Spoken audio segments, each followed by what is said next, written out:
deep knowledge. So Vatican. Watch this. Let me just, so we're clarifying this here on why this is here. Because this was, to me, it blew me because I was like, I was deep in conspiracy. So I'm like, shit, that's exactly what I'm talking about. But I didn't know what I was talking about. So that doesn't help. Okay. So watch this. So we know that this is the inside of the Vatican. And we know that this looks like a snake, right? And we know that, and they know that. But what doesn't make sense right away is, as a Catholic, though, I think this would be a little overboard for me. If I was a Catholic, I'd be like, so you guys haven't really explained the serpent thing in Catholicism, except for the serpent being the bad guy. So why do you guys have a building that is shaped like a serpent? I'm not being a Catholic anymore. And just for the sheer fact that we're not in a reality that does that lets you know something's up. Something's up. It's like, how do you there's millions of Catholics and they just, no questions.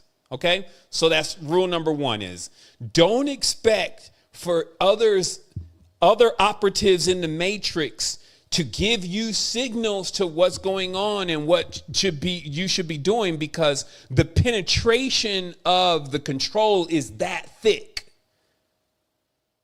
If the dictionary, as I said, it's not a racial thing, but if the dictionary says black means white, but everybody thinks black is the dark color, time out.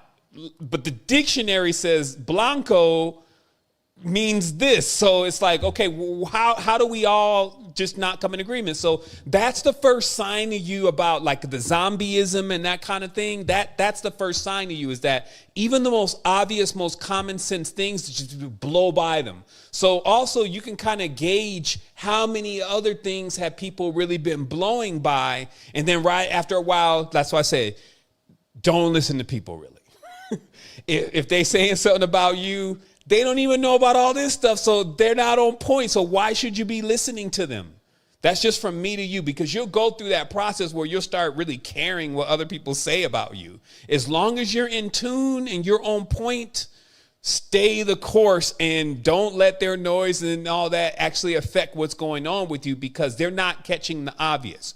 So the reason why this is like this, because this is also to prove to us that someone has taken something that they definitely don't know how to operate. And this is because the Vatican is coming from the word vatis, which means a diviner, the vatis, right? It means a diviner. And then can, which we went through over the last few strongs, means serpent. So we know that the Vatican as a word means the divining serpent. And according to Mama Zogby, she says that underneath the Vatican, or the Vatican is built on top of the ancient mounds where the Sibyl priestesses were originally conducting their oracular displays. So when people wanted to know what was going on, they would go to the oracle, just like in the Matrix. And in the oracle, who was a divining serpent, okay? And this is they need to be very clear here, because we need to be very clear, and we've gone over all this. Why does a serpent seem to have the ability, even from a symbolism level, to know everything that's going on or to tell the future? For the most basic level, it is because the serpents do not have ears. So they use their entire body as an ear, and they pick up all of the vibrations, especially on the astral plane, because they're naturally tuned into the astral plane. So even when an earthquake's going to happen 200 years from now, the serpent can feel it now, because all of those things are just vibrations or energies or frequencies. Actions are vibrations, energies, and frequencies. So the chosen ones were tapping into that vibration and frequency. This also can be seen as in the biblical tradition as Moses, because Moses was the one that was talking to God. But Moses is MSS, which basically means the muses. Moses probably didn't exist.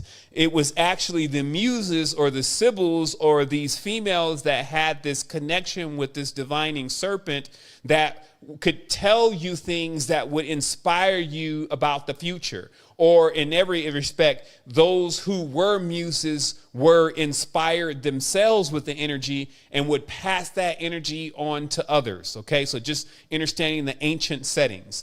And this is also why the Vatican, once they usurped the matriarch, they still continue to issue canons. Because if you start investigating this word canon, this is what I taught you how to do with the code to the matrix, to take certain words and let the word tell you completely the story, and then get done with the story before you move on to something else. So let's say, for instance, this word can, which we know means serpent. We can then move, or let's say, yeah, we can say it means serpent or snake. We can then move on from SER, because we know that what that means, but we can move back to can, because can is a more of a cloaked word, because we don't know generally in the reality that can or khan, to pronounce it correctly, means a serpent, right? And also society is not forthcoming at telling you either, especially in the dictionary, because if we look up here, just very briefly, I'll show my notes. The origin of the word cancer, because this is why I was going through the cans, and I was like, okay, well, let's see what they say the word can means. And this says in the Greek, these words refer to a crab, most likely applied to the disease, because the finger-like spreading projections of a cancer called to mind the shape of a crab. The Roman physician Celsus later translated the Greek term into cancer, the Latin word for crab.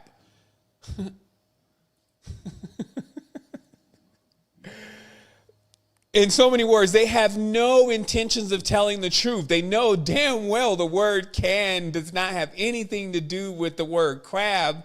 I mean, there definitely are in the can kingdom crabs that live there as far as in the ocean, but they are not really related from an etymological level. But the reality is that word cancer is actually a reference to two different types of serpents. So let's go through really briefly the word can to really see what it's saying about the reality. So we have candy. So we begin with candy, cane, and Canaan. Now, interesting, I put candy, cane together and didn't even notice that they actually are two words that go together, right? But more importantly, Canaan begins with can, and we saw Canaan as canines for a while, that there were dog-faced people even coming from Canaan, but there was a misconception there, because we need to understand that that's what it is with dogs, is that dogs, along with human beings, along with anything else that has that spine, is all being constructed from, originally the composite is a serpent. So even dogs are a certain type of serpent. So we go further and we start realizing, as it starts taking you into the reality of what the reality is. It's a canopy. Okay. So we take this word canopy and we hearken to these pictures where you see this hooded cobra hanging over Krishna or hanging over some of the gods and the goddesses, right? Like it's a canopy that's covering them. Okay. Watch what it's saying. Then we also have this canoe, right? So this canoe, when you're sitting in this canoe is basically like covering you, like a canoofus. Also, when you're in a canyon, you're in you're in a canyon. It's a gulch, basically. You're in there and it's around you. Or a canister, where basically this is a container that holds things inside of it. Or the most popular use of the word can, which is a thing that's holding something inside of it, like fruit, peaches. And then we have canvas, which is the most telling word, where you literally start with the blank one, but basically everything that is on the canvas becomes the world that you're living in. So do you see how this is how they were saying that language is like a fractal, and you would basically be able to reverse engineer the entire story of what is going on Earth if you could just crack some power words or major words in this. And as you just read in the Maru or in the Queen Mu works, that the beings that were running everything were called Can. So you can take the word and you can kind of run with it.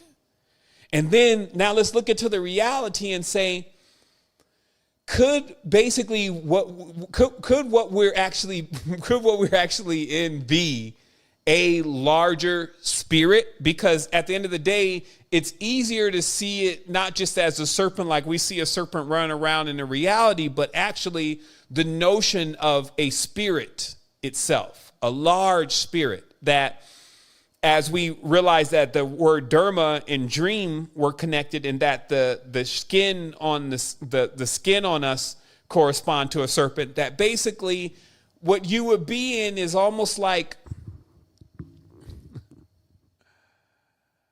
a holographic projector, but an organic one, that the skin on the serpent itself is like a liquid crystal display with the canvas of the reality and all of that all weaved into it in a three-dimensional way. Where, as Jeanette mentioned today, and I agree, there are portals all through it, some larger, some smaller, where consciousness, energies, and all types of things, they're constantly interweaving and exiting it.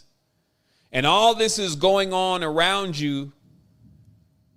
And because there's a disconnection between your internal masculine and feminine, it's you lack the ability to kind of merge the picture. So that way you can kind of see the true picture. You kind of are seeing like the double, right? And then when you merge them together, you start seeing how things are connected.